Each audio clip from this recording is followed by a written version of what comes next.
ఇవాళ quantum theory of రేడియేషన్లో చివరి sub heading ఉన్నది. అది determination of the temperature of the sun. సూర్యుని యొక్క ఉష్ణోగ్రతను కనిపెట్టడం. దేన్ని ఉపయోగించి అని అంటే సోలార్ కాన్స్టెంట్ అన్నాం కదా, సౌర స్థిరాంకము. ఈ సౌర స్థిరాంకం అనేటువంటి దాన్ని ఉపయోగించి సూర్యుని యొక్క ఉష్ణోగ్రతను మనం కనిపెడతాం. ఇక్కడ మనం సూర్యుడిని ఒక ఐడియల్ బ్లాక్ బాడీగా తీసుకోవాలి, ఆదర్శ కృష్ణ వస్తువుగా భావించాలి. మనకి తెలిసిన విషయం ఏమున్నదంటే the value of the solar constant is equal to 1340 watt per metre square. సౌర స్థిరాంకము విలువ 1340 వాట్ పర్ మీటర్ స్క్వేర్. ఇది మనకి తెలుసు అని అనుకుందాం. తరువాత సూర్యుడిలో 3 భాగాలు ఉంటాయి. సతీష్ వినిపిస్తుందా? Yes sir. సూర్యుడిలో 3 భాగాలు ఉన్నాయి. 3 భాగాలలో సెంటర్లో కనిపించేటువంటిది ఏమిటంటే ఫోటోస్పియర్ అంటారు. అంటే సూర్యుడు మనకి రెగ్యులర్గా కనిపించేటువంటి కాంతివంతమైనటువంటి భాగము, దాన్ని ఏమంటారంటే ఫోటోస్పియర్. ఈ ఫోటోస్పియర్ యొక్క వ్యాసార్థము లేదా radius is equal to R అని అనుకోండి. ఓకేనా? ఇది సూర్యుడి యొక్క సెంట్రల్ పార్ట్ అన్నమాట. తర్వాత సూర్యగ్రహణము లేదా సోలార్ ఎక్లిప్స్ వచ్చినప్పుడు చుట్టూ ఒక బంగారపు రింగులాగా ఏర్పడుతుంది కదా ఏమా? సూర్యుడి చుట్టూ ఒక ఉంగరం లాగా ఏర్పడుతుంది. అంటే మధ్యలో చంద్రుడు కనుక వచ్చేసినట్లయితే సూర్యుడి చుట్టూ ఒక వృత్తాకారంగా ఉండేటువంటి రింగు ఏర్పడుతుంది. దాన్ని క్రోమోస్పియర్ అంటారు. తెలుగులో వర్ణావరణము, క్రోమోస్పియర్ అని అంటారు. దాని బయట ఉండేటువంటి సూర్య వాతావరణాన్నంతా కూడా ఏమంటారంటే కరోనా అని అంటారు. కరోనా అంటే ఇప్పుడు వచ్చిన వైరస్ కాదు, సూర్యుడి చుట్టూ ఉండేటువంటి అది ఒక బోలు గోళము, దానిని కరోనా. కాబట్టి సూర్యుడు ఎన్ని భాగాలుగా ఉన్నాయి? సూర్యుడిని ఎన్ని భాగాలు చేసాం? 3 సార్.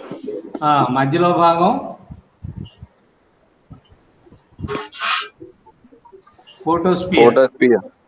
దాని బయటిది ఉండేటువంటిది రింగ్ లాంటిది క్రోమోస్పియర్. ఫోటోస్పియర్ని తెలుగులో దీప్తి ఆవరణము అంటారు. క్రోమోస్పియర్ అంటే వర్ణావరణము అంటారు. దాని బయట ఉండేటువంటి దాన్ని కరోనా అని అంటారు. అట్లా ఇప్పుడు మనము ఈ ఫోటోస్పియర్ యొక్క వ్యాసార్థము క్యాపిటల్ ఆర్గా తీసుకోండి. తీసుకున్నట్లయితే సూర్యుడు ఏ ఆకారంలో ఉన్నాడు? Sphere sir. గోళం ఆకారంలో ఉన్నాడు కదా, స్పియర్. స్పియర్ యొక్క సర్ఫేస్ ఏరియాకి ఎంత సమానం చెప్పండి? స్పియర్ యొక్క సర్ఫేస్ ఏరియాకి ఫార్ములా ఏమిటి? 4πr². 4πr². కాబట్టి ఆర్ అనేటువంటిది ఫోటోస్పియర్ యొక్క రేడియస్ అయితే అప్పుడు 4πr² అనేటువంటిది this is the total surface area of photosphere or sun. తర్వాత ప్రమాణ వైశాల్యం నుండి ప్రమాణ కాలంలో ఎంత శక్తి ఉద్గారం అవుతుంది అనేటువంటిది స్టెఫాన్ నియమం నుంచి మనం తెలుసుకున్నాం. స్టెఫాన్ నియమంలో energy emitted per unit area per unit time is equal to sigma into T⁴. ఈ ఫార్ములా తెలుసు కదా ఏమ్మా?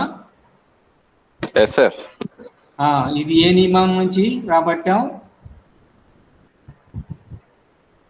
స్టీఫెన్ నియమం. ఓకేనా? కాబట్టి స్టీఫెన్ నియమం నుండి సిగ్మా టీ పవర్ 4 అనేటువంటిది ప్రమాణ వైశాల్యం నుండి ప్రమాణ కాలంలో విడుదలయ్యేటువంటి శక్తి. ఇప్పుడు సూర్యుడికి ఉపరితలం ఎంత ఉన్నది? 4πr² ఉన్నది. కాబట్టి సూర్యుడి ఉపరితలం నుండి మొత్తం ఎంత శక్తి ఉద్గారం అవుతుంది అంటే ప్రమాణ వైశాల్యానికి సిగ్మా టీ పవర్ 4 కాబట్టి మొత్తం వైశాల్యం నుండి 4πr² into sigma T power 4. ఇది సూర్యుడి యొక్క ఫోటోస్పియర్ నుంచి 1 సెకను కాలంలో విడుదలైనటువంటి మొత్తం శక్తి. క్యాపిటల్ టీ అనేటువంటిది టెంపరేచర్ ఆఫ్ ది సన్ అనుకోండి. ఈ టెంపరేచర్ ఆఫ్ ది సన్ అనేటువంటిది మనం కనిపెట్టాల్సింది తర్వాత. So capital T is the temperature of the sun which is to be determined in this experiment. ఓకేనా ఏమా? Okay sir. ఇప్పుడు సూర్యుడు ఉపరితలం నుంచి ఇంత శక్తి 1 సెకండ్ కనుక విడుదలవుతూ కనుక ఉన్నట్లయితే అదే శక్తి సూర్యుడి చుట్టూ అట్లా విస్తరిస్తూ పోతుంది. ఇప్పుడు నేనేం చేస్తానంటే సూర్యుడికి భూమికి మధ్య ఉండేటువంటి సగటు దూరాన్ని స్మాల్ ఆర్ అనుకుంటాను. ఓకేనా? సూర్యుడికి భూమికి మధ్య ఉండేటువంటి సగటు దూరాన్ని ఏమనుకుంటున్నాను? స్మాల్ ఆర్ అనుకుంటాను. ఇప్పుడు ఏం చేస్తానంటే స్మాల్ ఆర్ వ్యాసార్థంగా తీసుకొని ఒక స్పియర్ని నిర్మిస్తాను. ఓకేనా? Okay sir. ఆ స్పియర్ యొక్క రేడియస్ ఎంత? టోటల్ సర్ఫేస్ ఏరియా ఎంత అవుతుంది? 4πr² అవుతుంది. అవునా కదా? అవును సార్. కాబట్టి సూర్యుడు ఉపరితలం దగ్గర నుంచి ఎంత శక్తి అయితే బయలుదేరుతుందో అది ఎట్లా అయితే విస్తరిస్తుందో విస్తరించి ఈ 4πr² అనేటువంటి విస్తీర్ణం దగ్గరకు కూడా అంతే శక్తి వస్తుంది. ఎందువల్లంటే సూర్యుడి దగ్గర నుంచి బయలుదేరినటువంటి శక్తి నిరంతరం అట్లా వ్యాప్తి చెందుతూ దాని యొక్క వ్యాసార్థాన్ని పెంచుకుంటూ వస్తుంది. అది భూ ఉపరితలం దగ్గరకు వచ్చేటప్పటికి స్మాల్ ఆర్ దూరం ప్రయాణం చేస్తుంది. కాబట్టి స్మాల్ ఆర్ దూరంలో ఉన్నటువంటి ఒక స్పియర్ని ఊహించుకున్నట్లయితే అది 4πr² అవుతుంది. ఈ 4πr² విస్తీర్ణంలో కూడా ఎంత శక్తి ఉంటుందంటే ఈ 4πR² into sigma T power 4 అనేటువంటి శక్తే ఉంటుంది. అయితే ఇక్కడ వైశాల్యం తెలిసింది. ప్రమాణ వైశాల్యానికి మనకు భూ ఉపరితలం మీద ఎంత శక్తి చేరుతుందంటే సోలార్ కాన్స్టెంట్ ఎంత ఉంటుందో అంత శక్తి ప్రమాణ వైశాల్యానికి 1 సెకను కాలంలో చేరుతుంది. కాబట్టి 1 సెకను కాలంలో భూ వాతావరణంలోకి అంటే భూ ఉపరితలం మీదకి ప్రమాణ వైశాల్యానికి ఎంత చేరుతుంది అని అంటే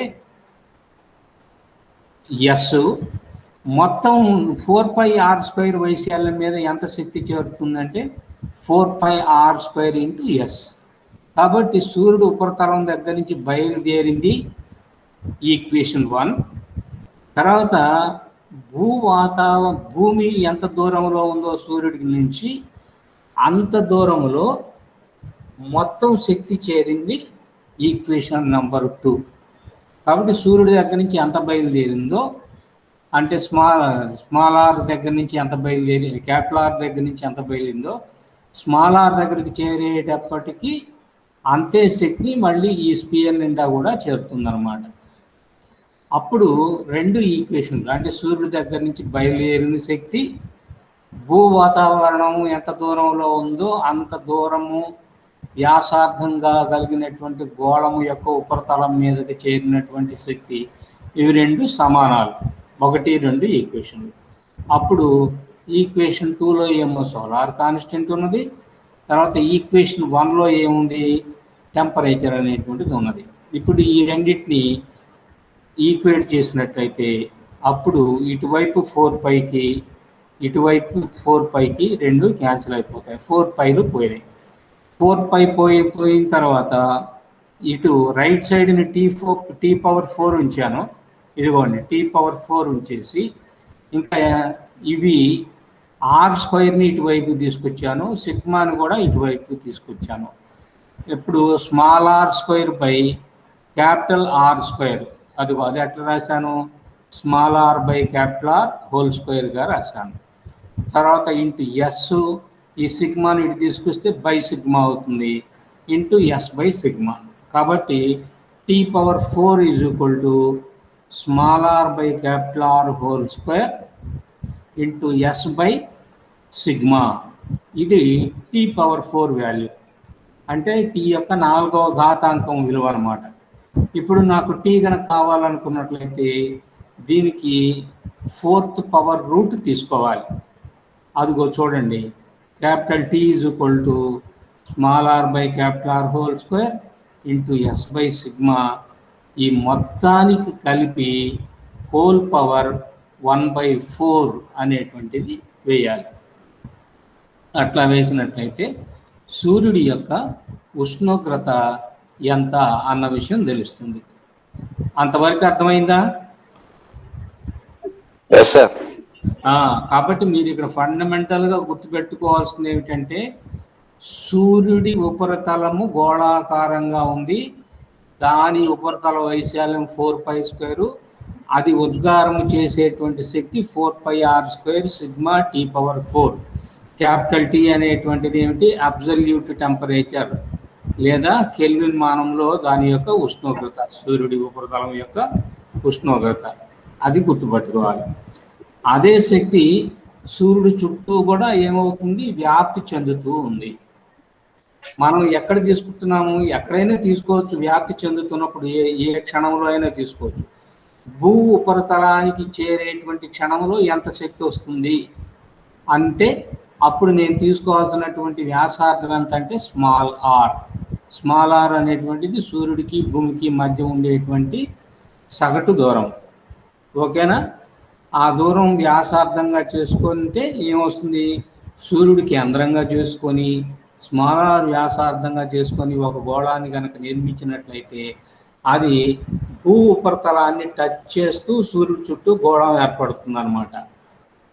ఇప్పుడు నేను ప్రమాణ వైశాల్యానికి ఎంత శక్తి? ఎస్, సౌర స్థిరాంకము. అవునా? కాబట్టి స్మాల్ ఆర్ వ్యాసార్థం కలిగిన గోళం ఉపరితలం మీద ఎంత చేరుతుంది అంటే అప్పుడు ప్రమాణ వైశాల్యము into 4πr², 4π small R square, అది మొత్తం వైశాల్యం. కాబట్టి ఇది మొత్తము విస్తీర్ణములో చేరినటువంటి సౌరశక్తి. ఇదేమో సూర్యుడు ఉపరితలం నుండి బయలుదేరినటువంటి సౌరశక్తి. ఈ రెండింటిని ఈక్వేట్ చేసి ఆ మ్యాథమెటికల్ ఈక్వేషన్ ప్రకారం టీ పవర్ 4 రాసుకొని అది R by capital R whole square into S by sigma. అవునా? స్మాల్ ఆర్ అంటే పైన చెప్పింది ఏమిటి? సూర్యుడికి భూమికి ఉన్న దూరం, అది వ్యాసార్థంగా చేసుకున్న గోళం యొక్క వ్యాసార్థం.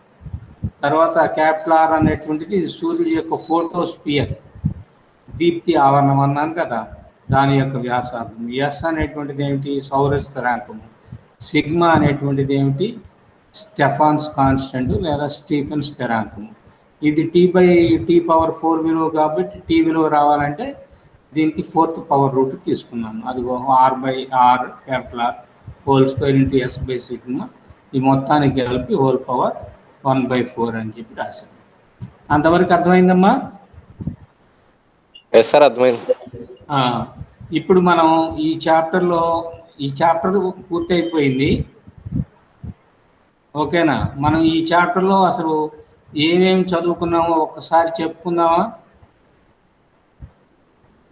హెడ్డింగ్లు చెప్పుకుంటూ వెళ్తాను. ఓకేనా? మీకు గుర్తు. తర్వాత ఉష్ణ వికిరణం లక్షణాలు లేదా ప్రాపర్టీస్ ఆఫ్ రేడియేషన్ అనేటువంటిది చెప్పాను. ఓకేనా? తర్వాత కొన్ని నిర్వచనాలు అంటే డెఫినేషన్స్ ఈ చాప్టర్లో చెప్పాము.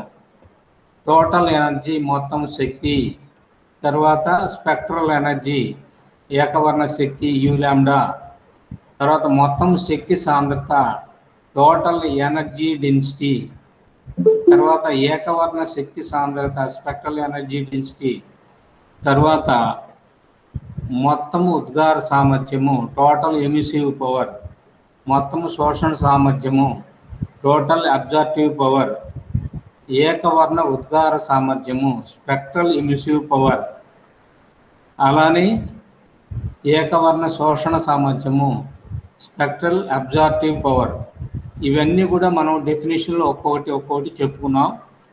మీరు ఆ వీడియోలన్నా చూడండి, ఈ డెఫినేషన్లన్నా పట్టియం వేయండి.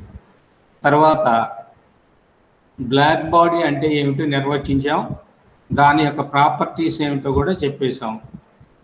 తర్వాత ఫెర్రీస్ బ్లాక్ బాడీ, ఫెర్రీ కృష్ణ వస్తువు, ఇదిగో ఈ బొమ్మల గురించి వివరంగా చెప్పాం. అవునా, ఇది ఫెర్రీ కృష్ణ వస్తువు.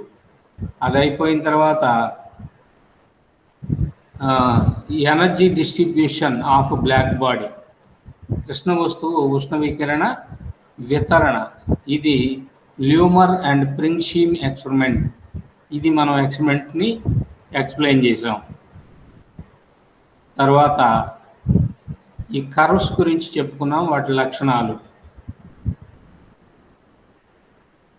అంటే radiation distribution curves.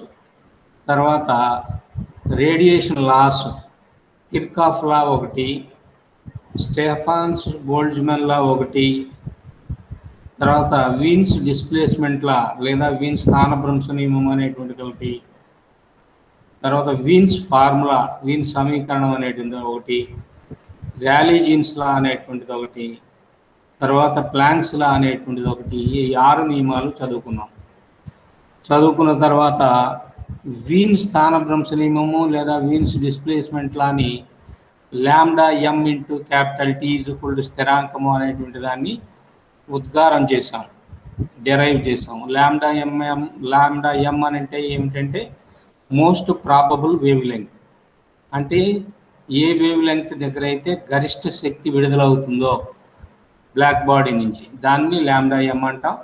Capital T అంటే బ్లాక్ బాడీ యొక్క అబ్సల్యూట్ టెంపరేచర్. ఇదంతా కూడా రాబట్టాం.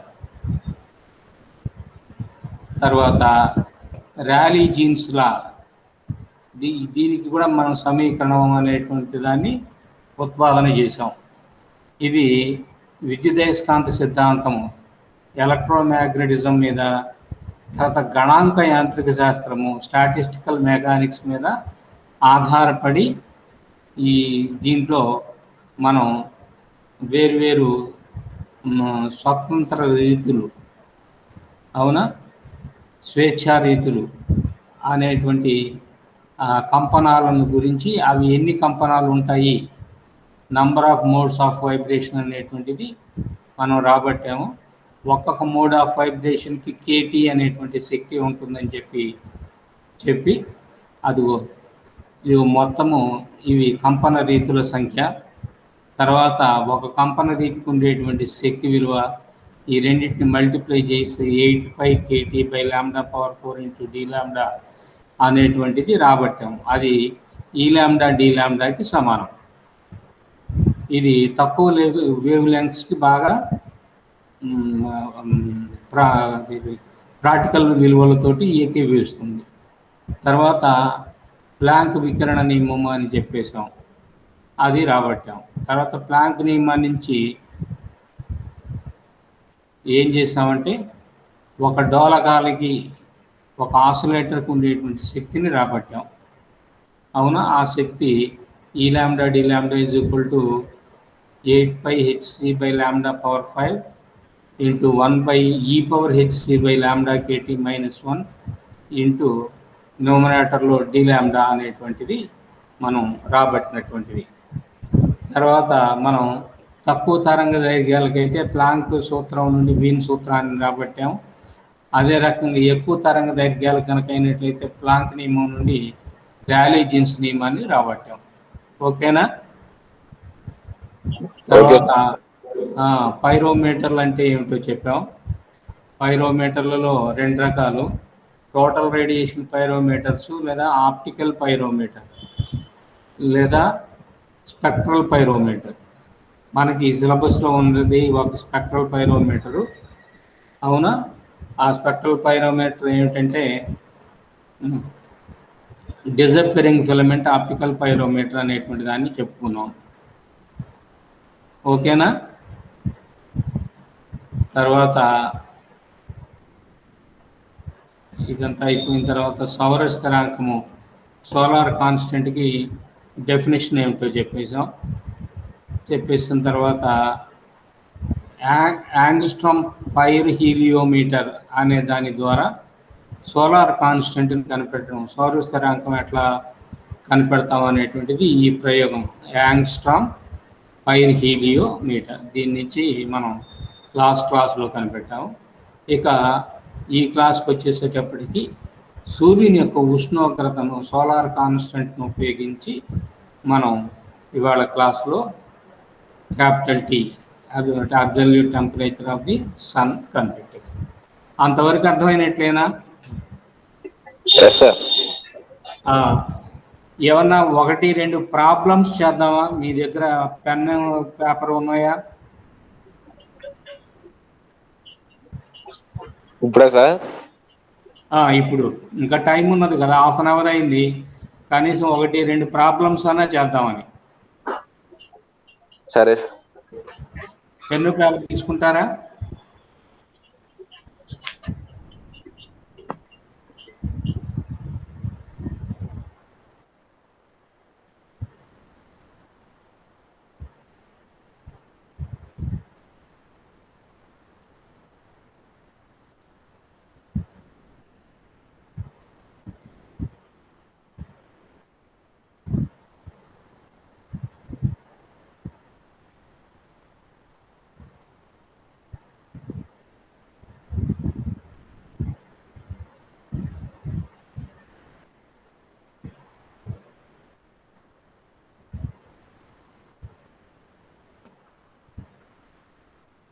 ఈ ఫైల్ కనిపిస్తుందా మీకు?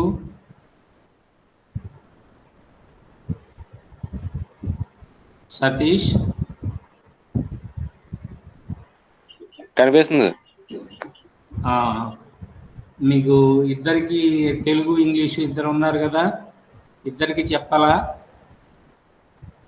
తెలుగులో లేరు సార్ ఎవరు? ఏమ్మా? ఇంగ్లీషే సార్ ఇద్దరు. ఇద్దరు ఇంగ్లీషేనా? Yes sir. అయితే problem రాసుకుంటారా?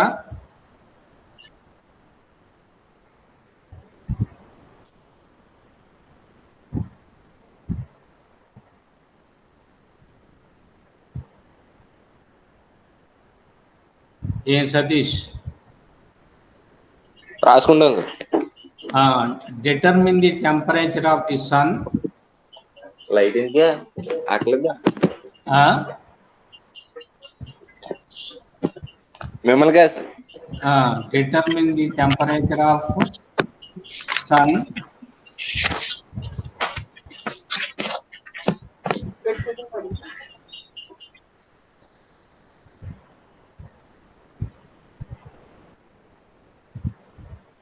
రాసావా?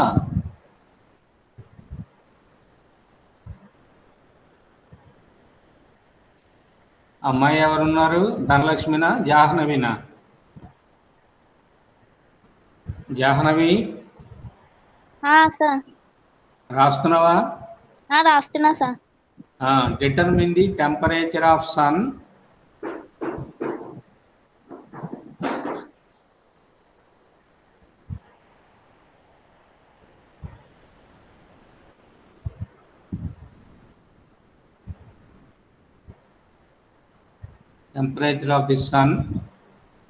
with the help of Wien's law. With the help of Wien's law అంటే ఇక్కడ Wien's law అంటే Wien's displacement law అని రాసుకోండి. With the help of Wien's displacement law.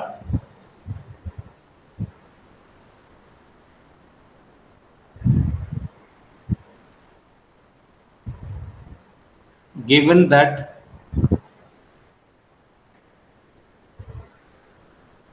B is equal to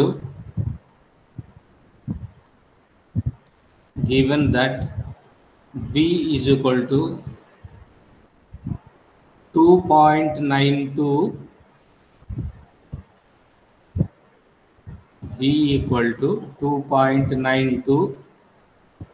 into 10⁻³ meter Kelvin, small m capital K. Metre kelvin.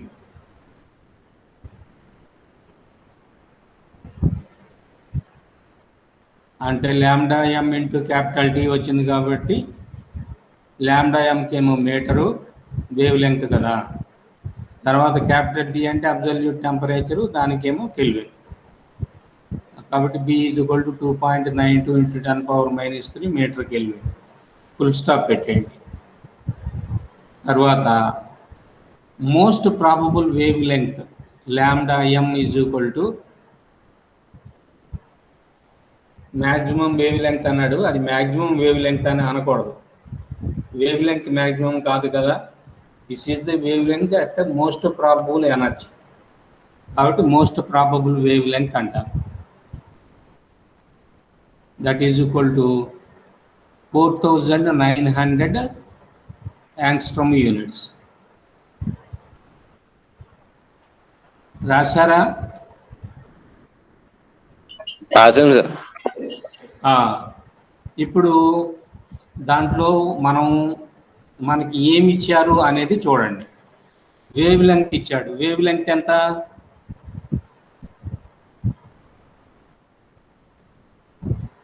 ఏం Satish, wave length 4900 యాంగ్స్ట్రోమ్స్. 4900 angstrom units. అది ల్యాండా ఎం అన్నమాట. రాసుకోండి. ల్యాండా suffix M is equal to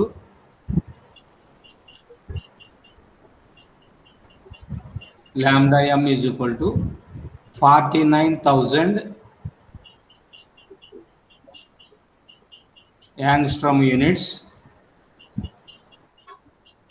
దానిని మనం మీటర్లలోకి మార్చుకోవాలి. ఎందువల్లంటే SI యూనిట్స్లో తీసుకుంటున్నాం కాబట్టి 1 angstrom unit is equal to 10⁻⁸ centimetres, లేదా 1 angstrom unit is equal to 10⁻⁻10 metres. కాబట్టి ల్యాండా ఎం కింద రాయండి. Lambda M is equal to 4900 into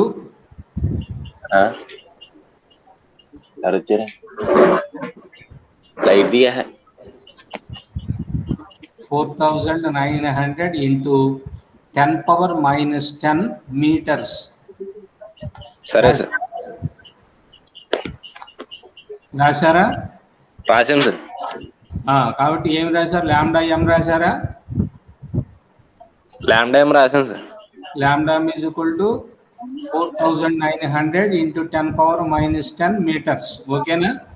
okay sir.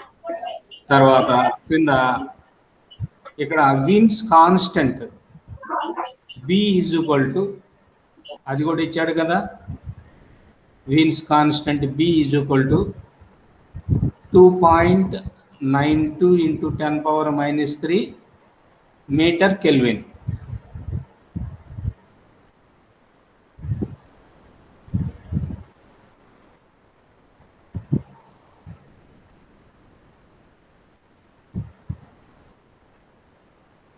తర్వాత కింద capital T is equal to question mark పెట్టండి.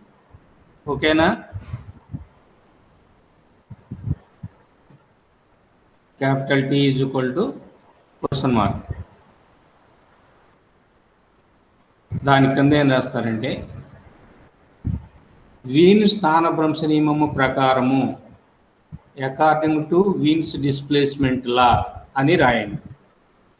According to Wien's displacement law lambda m into capital T is equal to B. Lambda m into capital T is equal to small b. Kirna. Therefore, capital T is equal to B by lambda m. Capital T is equal to B by lambda m. దాని కింద మళ్ళీ capital T is equal to B విలువ రాయండి. B విలువ ఎంత? 2.92 into 10⁻³ అదేమో B value. By lambda ఎమ్ ఎంత అంటే 4900 ఇంటూ 10⁻⁻10.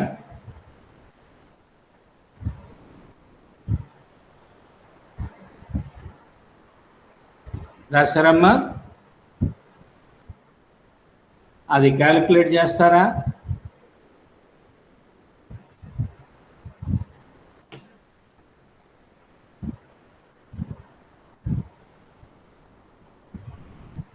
సతీష్ సార్ క్యాలిక్యులేట్ చేస్తున్నావా? పైన 10⁻⁻3కి కింద 10⁻⁻10లో ఒక -3కి క్యాన్సిల్ అయిపోతుంది. ఇంకా కింద ఎస్ సార్, రెండు జీరోలు ఉన్నాయి కింద, ఇప్పుడు తీసేసి. తీసేయి. అప్పుడు కింద 10⁻⁻5 మిగులుతుందా? Yes sir. అప్పుడు 2.92 ఇంటూ 1,00,000 ఈ 10⁻⁻5 పైకి వెళ్తే ఎస్ సార్. బై 49. అంతే కదా? అంతే సార్. నేను ఒకసారి క్యాలిక్యులేట్ చేసి చెప్తాను. 2.92 ఇంటూ 1,00,000 ఒకటి 5 సున్నాలు డివైడెడ్ బై 49. 595.91 వచ్చింది సార్. 59 అంటే 5,959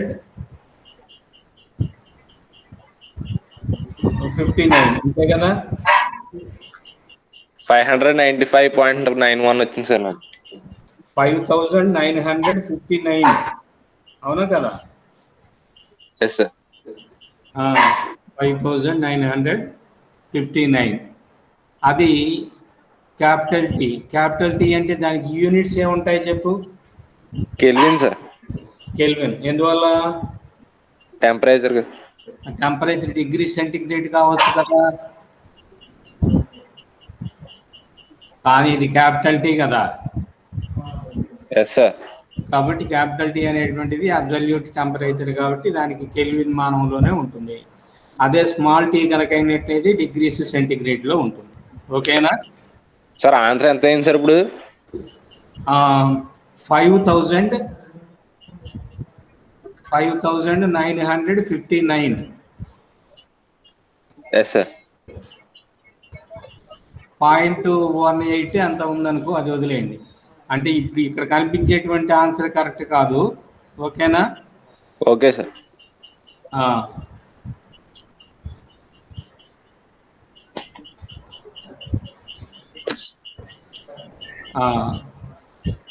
అంతటితో ఆపేద్దాం ఇవాళ. ఎవరు ఎక్కువ మంది రాలేదు కదా. ఏమ్మా? ఇంకోటి చేద్దాం సార్. ఇంకొక లెక్క చేద్దామా? Yes sir. ఓకే, ఇదే మోడల్లో ఇంకొక లెక్క చేద్దాం. సరే. ఈసారి ఈ లెక్కలో లేదా ముందు లెక్క రాయండి. A body at 1500 Kelvin, a body at 1500 Kelvin emits, రాస్తున్నావా? రాస్తున్నాను సార్. emits maximum energy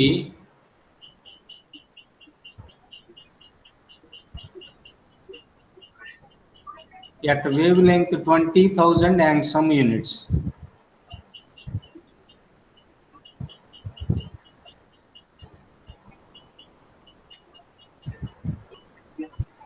రాసావా? రాశాను sir. If the sun emits maximum energy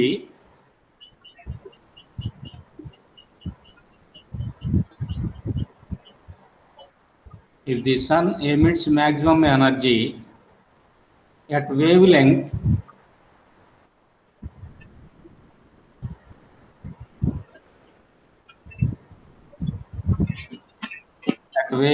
5,500 angstrom units,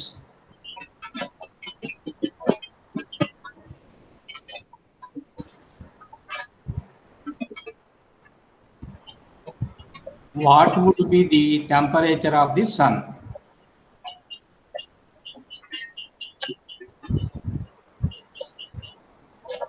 ఓకేనా? Okay sir.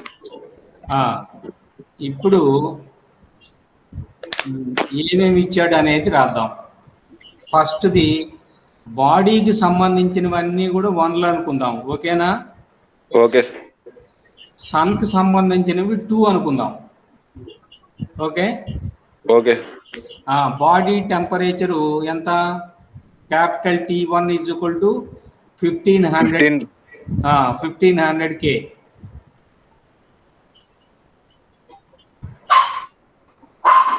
తర్వాత దాని మోస్ట్ ప్రాబబుల్ వేవ్ లెంగ్త్ ఎంత? 20,000 ఆమ్స్ట్రాంగ్. దాన్ని ఏమన్నాం? Lambda m1 is equal to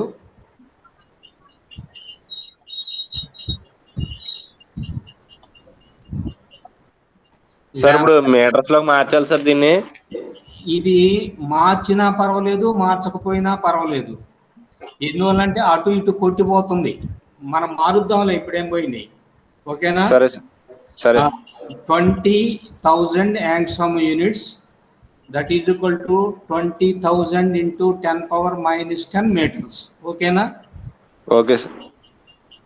తర్వాత సన్ విషయానికి వద్దాం. సన్ టెంపరేచర్ క్యాపిటల్ T2 అనుకో. Sun temperature is equal to capital T2, that is equal to question mark. ఓకేనా? Okay sir. తర్వాత దీని wavelength lambda m2 is equal to 5,500 angstrom units, that is equal to 5,500 into 10 power minus 10 meters. ఓకేనా? Okay sir. తర్వాత using Wien's displacement law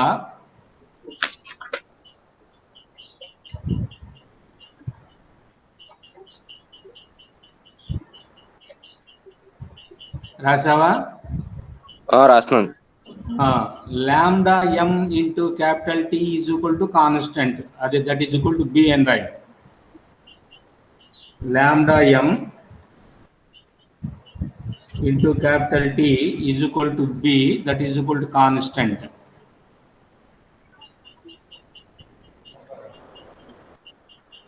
రాసావా? రాశాను sir. That is equal to కింద కావాలంటే రాయండి. ఎట్లా? Lambda m1 T1 is equal to lambda m2 T2, capital Tని రాయి. ఓకేనా? Okay sir.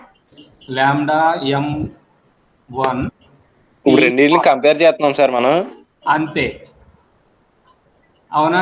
ఎందువల్లంటే అది ఈజ్ ఈక్వల్ టు B, ఇది is equal to B. Yes sir.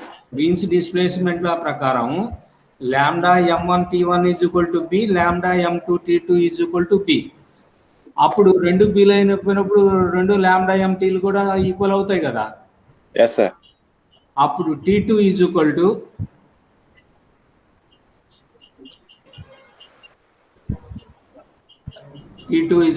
Lambda m1 T1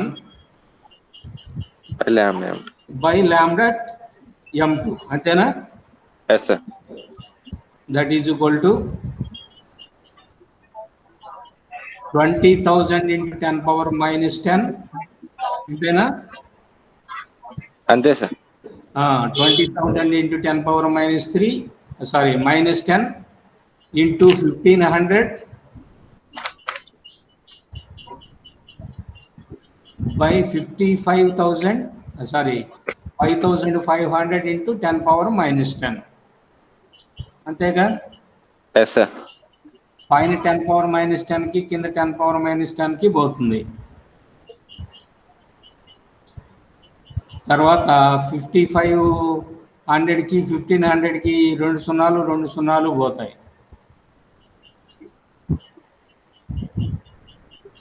తర్వాత 5లు పైన 5 3లు పోతుంది, కింద 5 11లు.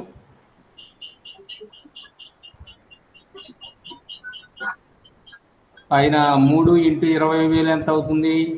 60,000 అవుతుందా? 60,000 బై 11 చూడండి ఎంత అవుతుందో. 60,000 డివైడెడ్ బై సార్ 15 ఇంటూ 2 30 కదా సార్? ఏమా 15 ఇంటూ 2 కదా సార్? మనము 5 చేత పైన కింద డివైడ్ చేస్తే 5 3 ఓకే సార్, ఓకే కదా. సార్. సార్ అప్పుడు చేస్తే 5454.54 అంటే 5454.5454 అట్లా వచ్చింది.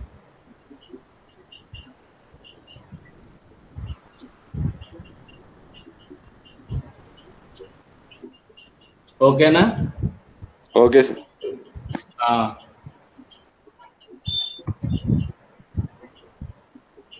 అంతటితో ఆపేస్తున్నానులే. సరే సార్. ఈ వీన్స్ డిస్ప్లేస్మెంట్ల ఫార్ములా మీద వస్తే చేయగలుగుతారు కదా? చేయగలుగుతాం.